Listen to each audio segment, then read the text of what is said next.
Before we get started, we wanted to let you know suicide is briefly mentioned in this episode. It's February 24th, 2016. Father Ryan's freedom is on the line. All right, we're here in the matter of State of Missouri versus Ryan S. Gevlinger, case number 15 HDCR 00277.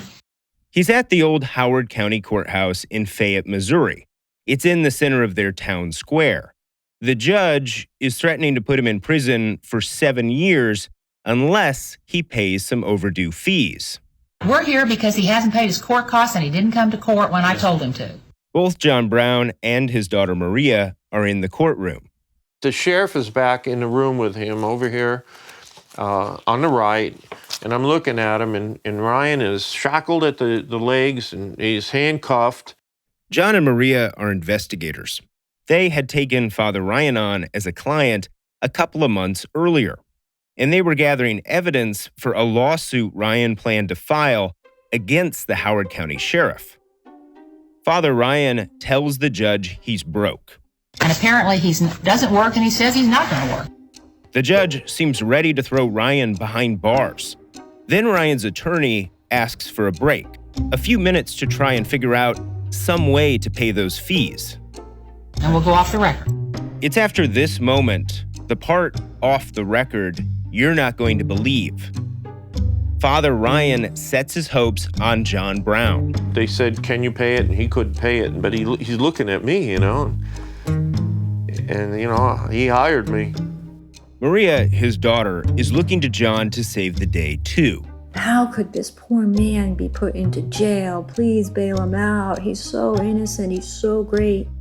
Father Ryan owes $5,698.06. That's a lot of money to just throw down. But that's what he does. John decides to pay it all. Went over there and I slapped the money down and paid his fine. Here's Ryan's attorney. We've made arrangements to secure the cash, frankly, to pay the balance, to end the matter. Very well. This matter. Very well. Maria is watching the sheriff. You could just see his jaw drop because everybody was expecting Ryan to go to jail. And just like that, Father Ryan is free to leave. Russ, the guy who arrested Ryan, grabs John before he leaves. And he says, "What are you doing? Why are you doing this?" He was in a rage. And I said, "He's my client." And as far as I know, he's innocent. Not just innocent of the probation violation that put Ryan in court that day. At the time, my daughter and I both thought he was a priest. Like, for real. And we thought these police were doing him wrong and, trodding on his rights as a priest. How much of a fool I was. From Neon Hum Media, I'm Alex Schumann, and this is Smokescreen Fake Priest. To understand why John would make this kind of decision, we have to go back a little.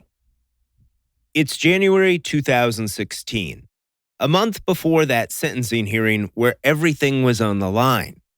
John and Maria Brown have moved Father Ryan, their client, into an empty home they owned in Columbia, a city in central Missouri. It's home to the University of Missouri, and about 40 miles south from Armstrong, the small town where Father Ryan had opened his abbey. Maria took the lead on the case. She would spend hours with Ryan. She'd take him to run errands, or sometimes they would just talk. We just began building a friendship, building a rapport, and then he would give me details of his case.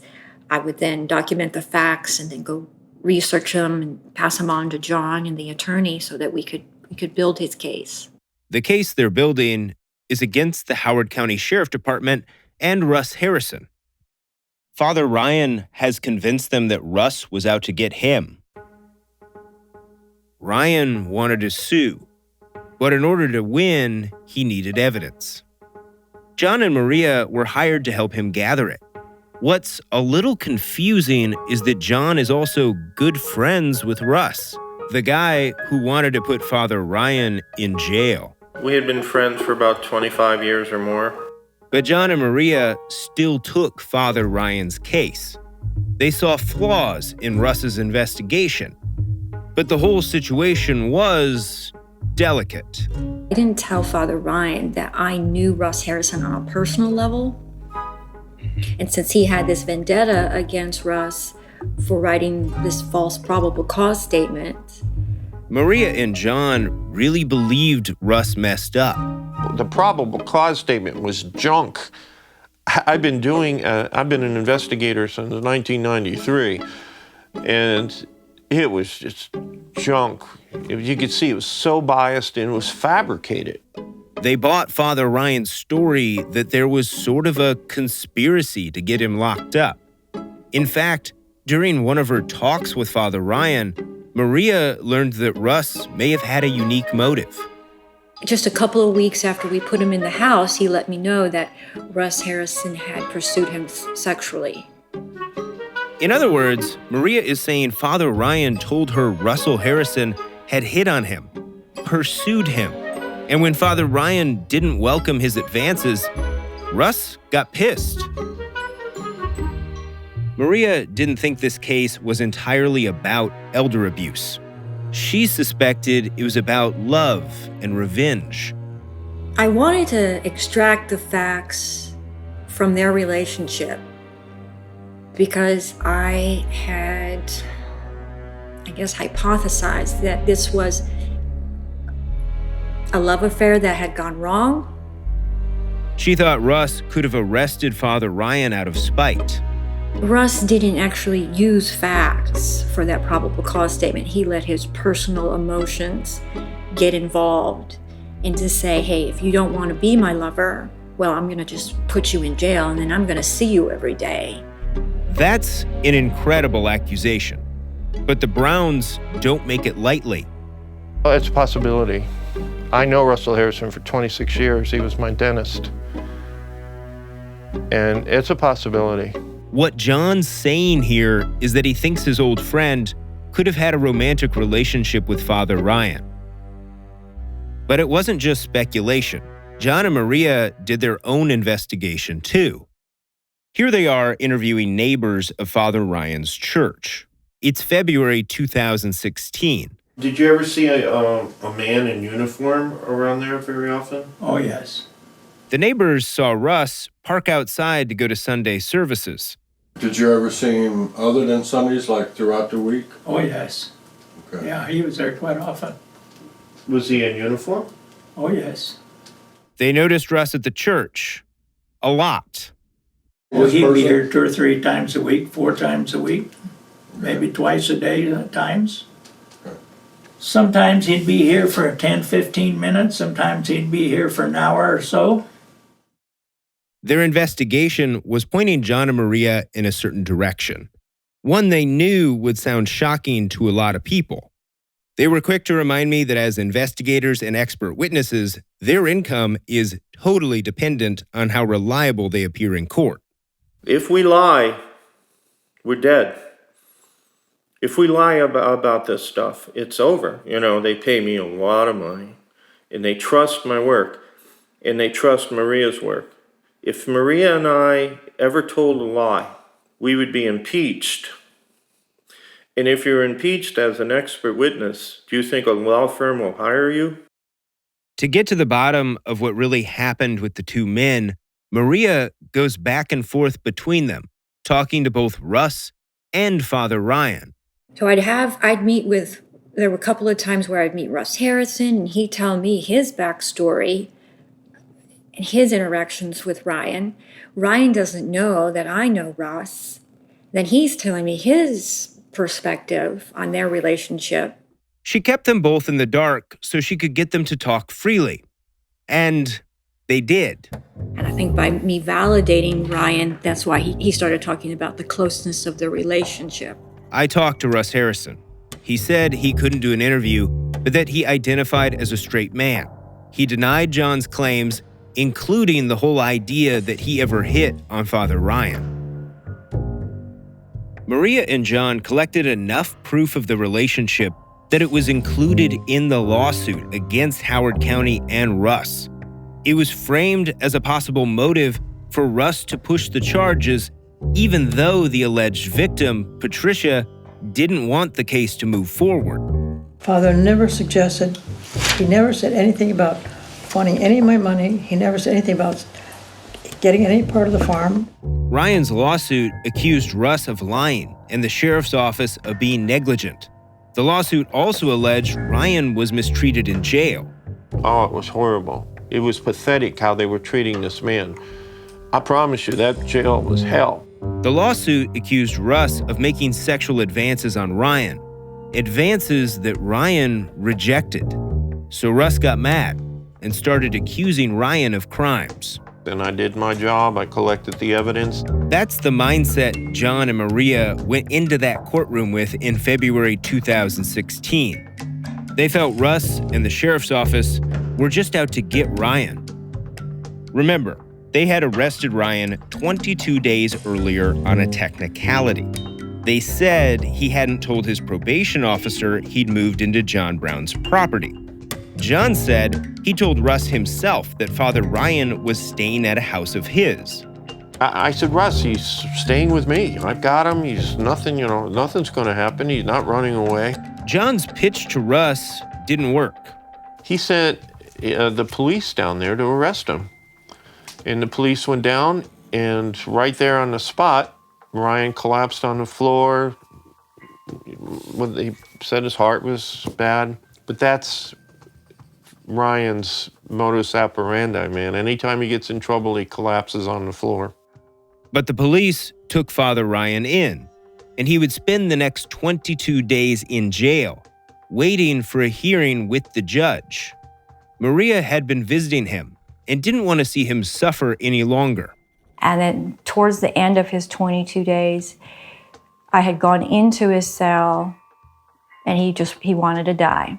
He couldn't take it anymore. He wanted to die, and he had the dark bags under his eyes, and he was really despondent, very, very depressed. Maria believed Ryan, even if at this point she was starting to notice things that didn't quite add up. She went to John, hoping he would do something. She begged me, and she was crying and pleading with me, and I thought, wow, I'd do anything for my daughter. She's a good kid. So I did. I went to the hearing, and as it turned out, they were going to put him in jail for 7 years, and I stopped him. John wanted to make his daughter happy, to serve his client, to do the right thing. So he paid the more than $5,000 and stopped Father Ryan from going to prison for 7 years. John was sure of himself that day, back in early 2016. But today, John is remorseful because of what he'd find after he set Ryan free. I regret that terribly. I regret doing that. This man should have gone to prison. He's a plague on this planet Earth. After John and Maria saved Father Ryan from 7 years in prison, they still worried Father Ryan's case was pretty thin. They needed more evidence to back up his story. John wanted documentation. Now, it turned out, after Father Ryan was arrested, the Methodist church he had bought in Armstrong, Missouri, had been repossessed, and all of Father Ryan's belongings were still inside. But I knew that we needed what was in the church. The boxes and boxes and boxes of documents in file cabinets. You're going to put a case together, you got to have documents. So I bought the church. In order to build and win this case, John decided he needed to buy the church. It cost him around $25,000. But what is absolutely unbelievable about this is that as he's completing this deal, John hears from Ryan's attorney, who's already inside the nearby hearing. He's across the street in the courthouse, and I receive a text message from his attorney saying, "We need you here now." It's then, when John arrives at the hearing, that he drops about another $5,000 to get Ryan out of jail. In just 30 minutes, John spent more than $30,000 to help Father Ryan.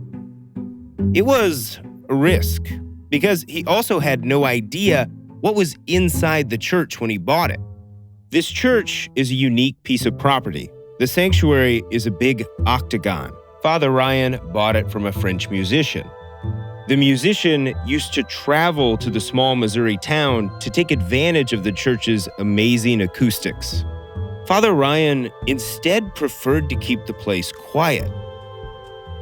I've seen photos of how Ryan set up the place. In one photo, there's a wooden sign posted next to a small statue of a praying monk. It reads, "Silence is spoken here." The floors are old wood, scratched and worn. John had someone record him the first time he went inside the church. So now that I've had access to this building and I see the layout of the rooms, I better understand what may have happened. Father Ryan's religious artifacts cover the walls and shelves. Those pews Russ delivered look almost medieval. A big crucifix hangs over the entrance. It definitely looks like a church, only a creepy church. This is John's newest investment. It's such a gamble. He's now out more than $30,000 of his own money with no guarantee that he'd get it back, all to hopefully find evidence that would prove Ryan's case and help him win. One of the first things John found once he was able to get inside the place was a letter from the Council of Bishops within the American Catholic Church addressed to Ryan. Here's John reading it. The council has no choice but to excommunicate you from the American Catholic Church. This letter will serve as your final notice. So, there's the first clue. That's just the beginning. This is the first big piece of tangible proof to John that Father Ryan is actually full of it. John then looked at the computer they gave Ryan to use, and what he found there really upset him. He got out of jail in December, like around Christmas. But here, December 29th, 2015, right? Just a couple days after he gets out of jail, here he is posting, "Sincere men only, male for male, casual encounters." What's this? So he makes all of these emails, and he's seeking out men.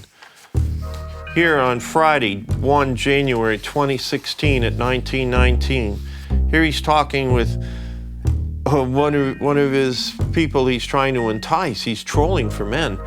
And each man that he's trying to troll for, he gives different stories. Like one, "Oh, I'm somewhat muscular build. Extra weight makes me look bigger than I want," and blah, blah, blah. And then he tells somebody that he's a nurse, that he's in the army. John made it clear that he didn't care Ryan was looking for men. It's that he was looking for men while also claiming to be a Catholic man of God. This is great stuff, but you can't do this and be a priest. So how am I going to handle this as an investigator? You tell me. How am I going to sit in front of a jury and say he's a priest and all of this stuff over and over? By that point, John was confident Ryan is lying, that he was helping a con man. But Maria still hadn't totally turned her back on Ryan.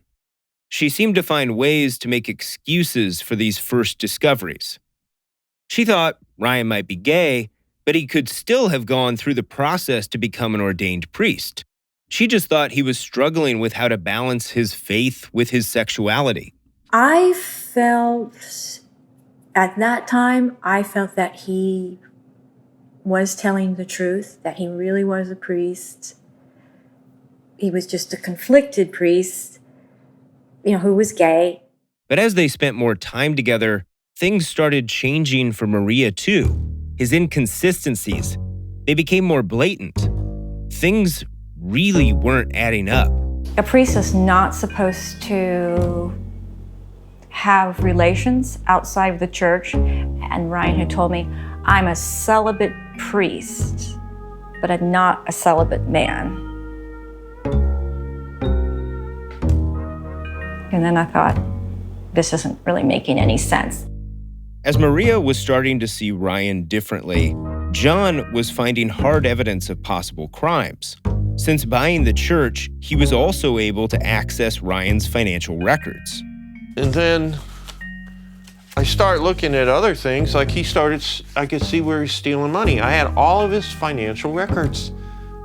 I got them all from the church. And I started putting all these bank statements together. And for example, here on October 31st, 2011, and this is so sad. This man, I'm not going to mention the name, but his father died and left him an inheritance of $47,850. $47,850 goes right into Ryan's coffers, and the money disappears. I mean, these are the actual receipts for the deposits, right? John is now in a bind. He's already spent all this money. $5,000 for the fines, 25 more for the church. Countless hours of invested time because he believed in Ryan. And yet, despite all this new information, John still thinks Ryan's case against the sheriff's office is legitimate, that it's a winner. But he now realizes the guy he's helping is almost definitely a crook. And I'm looking at this and I'm saying, how am I going to explain this to a jury? This man is so crooked. Then John finds something else. It's the last straw. As John dug deeper into Father Ryan's records, he found more damning evidence his newest client was up to no good. John already knew Father Ryan had moved a few things from Illinois up to Iowa. It allowed him to avoid losing them in bankruptcy court. But now, he's got receipts for storage units that make it look like Ryan shipped relics, gold, and other valuables all across the country to hide from bankruptcy trustees.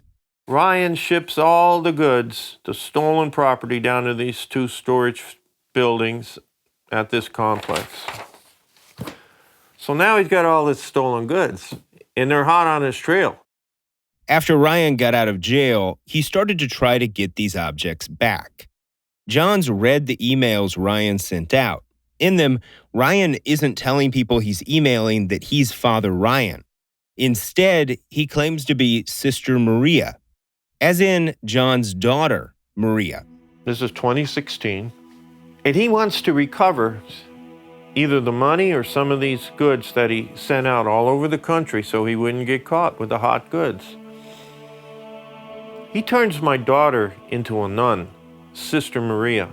Unbelievably, Maria even remembered Ryan being open about what he was doing. He had said, hey, Maria, I have emailed this guy that I bought some stuff from, and I've made you Sister Maria. So I'm going to make you a nun, and then I'm going to correspond with him to see if he will give me back these items that were for my monastery. That made me uncomfortable. John doesn't know what to do. He now understands Father Ryan has fully betrayed them. What am I going to do about that? By this time, my daughter gets really alienated because she's being abused by Ryan. At that point, things deteriorate quickly between the Browns and Ryan. Maria felt manipulated and wronged. They're both done covering Ryan's bills. As Maria tells it, Ryan refused to help pay any of their money back. He said, I don't know, Maria, I don't know how to take care of myself. I don't know how to live on my own. I've always had somebody else do it for me. That was his excuse. She stopped giving him money. So the electric and water got cut off, and I just let him stay there like that. And then he would just call and send me texts like, how could you do this to me? I don't have any water. My dog is going to die. Bring me some gallons of water, and I refused to do it. He stayed in the house for about 2 more weeks. and he left it a mess. And he stole whatever I had in there. And he disappeared. He just left. Maria had had enough. She never wanted to speak to Ryan again. And then he kept reaching out to me, and then he began reaching out to John to try to get me to come back and be his friend, be his confidant. And I wanted to be very far away from him because he's very manipulative and he can make you feel extremely guilty. I didn't want to be treated that way. It sounds like an abusive relationship, one that took a lot of strength to escape. Maria said it can be hard to admit when you trusted and believed in such a liar, but she wants to make sure no one else falls for this person. And you've got to process those emotions, and then you have anger, and you have resentment towards the person who did that to you. And then you begin to have self-doubt because you think, how could I let this happen to me? How naive I was. You have to face that and process it and turn it around and say, well, how can I use the experience that I have and share those feelings with someone else so they don't have that same feeling too? But here's the craziest part of all. After all the ways Ryan had betrayed John and Maria, they still stick with Father Ryan. At least they keep him as a client through the entire lawsuit. Now, I guess if you're in their position, it's hard to know what exactly to do. They've sunk a ton into the case. I can't imagine how tough it would have been emotionally when you get stuck helping someone who tricked you. While it's hard to put myself in John's shoes, I do understand how he's sort of separating the case from the other, more insidious things he started to find about Ryan. I have a job to do, Alex, right? So even though he's a scumbag and he's done all these things, I mean, even the lies, the audacity of him to present himself as a priest, and I know he's not a priest. I know that. Well, the truth of the matter is Howard County abused Ryan Gavlinger's civil rights. They abused it. That's the truth. John and Maria turned all their evidence over to Ryan's lawyer. The accusations against Russ Harrison, Ryan's mistreatment in jail, and the mishandling of the case. The lawsuit was filed in September 2016. About a year later, the Sheriff's Department and Russ Harrison settle the lawsuit. But I don't know what the deciding factor was. I just know they didn't want to go to court. Nobody will talk about this agreement. The sheriff, Russ, John Brown, Father Ryan, no one. I tried them all. They agreed to keep it confidential. Even though we're talking about public money, tax dollars going to Father Ryan. But because this is Father Ryan, there's always a paper trail.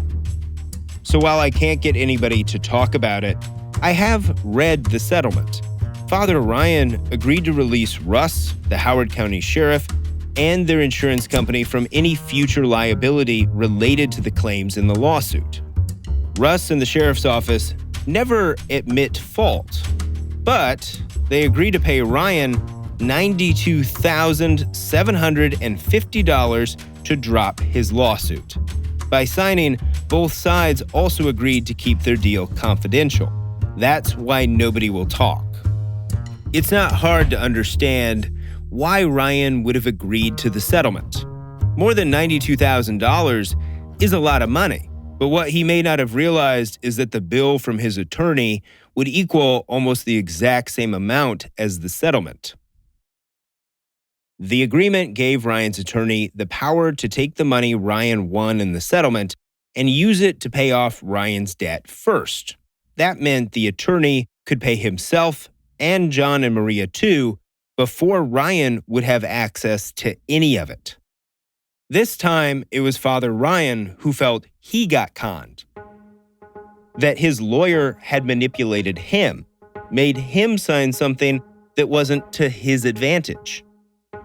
It might have seemed like John was helping Ryan, but in the end, John got something out of it too, because part of the attorney's considerable expenses included John's fee. And John's tab is long. So I have something called a day timer, and I carefully record all of this in my day timer. Every minute I start it, every expense I had. He charges Ryan for everything he and Maria did, including the money he paid to get Ryan out of jail, and all of the time they spent on the case. I did generate that invoice. It came out to $51,000. I didn't know what it was going to come out to be.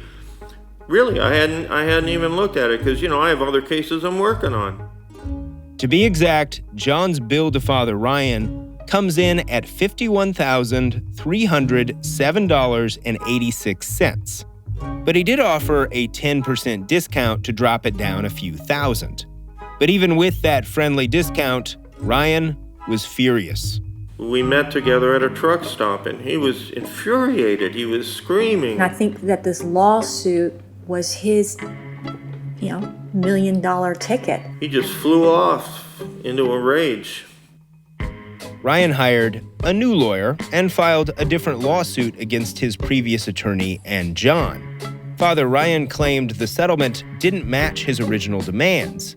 He had wanted at least $50,000 for himself, his gun possession charge vacated, and an apology from Howard County. He got nothing. He's countersued with all kinds of lies against me.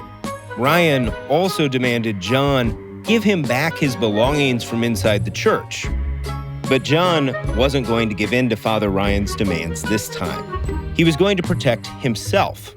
And that is what brings us all the way back to that warehouse in Missouri. I sold a church for $25,000. I didn't make any money on that church. This warehouse is where John is storing many of the things he pulled out of the church. Ryan claimed in his lawsuit, John needs to return everything. But John said this is stolen property taken from followers. I have some of their stuff, and I want to give it back to them. John is seeking to make up for his mistake back in 2016. I'm really so sorry, and I apologize to everybody on this planet. I paid $5,698 to keep him out of 7 years of hard time. I really feel sorry for that. I really regret what I did. I hope God can forgive me for that, because this man is an animal. He's an animal, and he'll hurt anybody. He has no conscience. To this day, John is still fighting Ryan in court. But he has spent the last several years using his skills to build another case, this time against Ryan. He hopes perhaps he can repent and make up for setting Ryan free. And he says the things he's found could put Father Ryan back behind bars. We found hundreds of lies, and I believe he has something to do with the Coons murder. Father Ryan is many things, but a murderer? That's next time on Fake Priest. He's got old-time religion, buries his cash in a coffee can, and he makes his decisions down on his knees. He's a full-grown man, and he... Fake Priest is a production of Neon Hum Media. It is reported and hosted by me, Alex Schumann. The executive producer is Jonathan Hirsch. Lead producer is Natalie Wren. Associate producer is Kate Mishkin. Catherine St. Louis and Vikram Patel are our editors. Fact-checking by Laura Bullard. Thanks to Matt McGinley for our theme music and to Blue Dot Sessions for tracks you hear on this episode. Sound design and additional composition by Jesse Pearlstein. And the song you're hearing now is Old Time Religion by Parker Millsap. Our engineer is Scott Somerville. Special thanks to Peter Manseau.